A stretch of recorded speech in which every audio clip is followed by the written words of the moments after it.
الدين ميهوبي على هامش ندوة لتثمين التراث الجزائري، على أن وزارته استعانت بمختصين من ولاية سطيف لترميم حسناء عين الفوارة، مؤكدا إن اقتضت الضرورة سيقومون باستنساخ نسخة أخرى منها. ميكروفون سارة بالحور. هو أننا أرسلنا عدد من الخبراء المختصين في عملية الترميم لمعاينة الأضرار وحجمها وما هي المنهجية المتبعة في عملية الترميم، وهي المواد التي تدخل في عملية الترميم. هناك بعض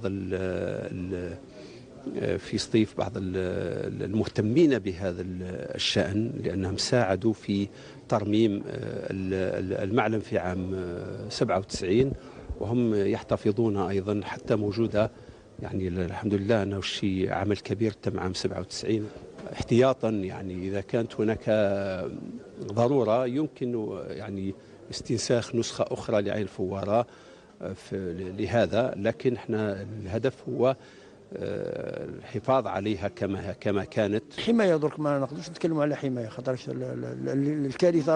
الكارثه لحقت. دوك حنا دوك نعرفوا كيف نديروا نرموها، ستادير وينهم الامور اللي نقدروا الان نجندوها باش نعاودوا المعلم هذا نعاودوه في مكانه كما كان قبل، يعني ونعطيو له كل الصفات اللازمه باش يكون في مكانه. يعني لازم نعاودوا له جهه، لازم نعاودوا لها كل المكونات اللي خربت من طرفها، وهذه كاين وسائل علميه الان اللي تقدر تعاوننا الى هذا المبغى.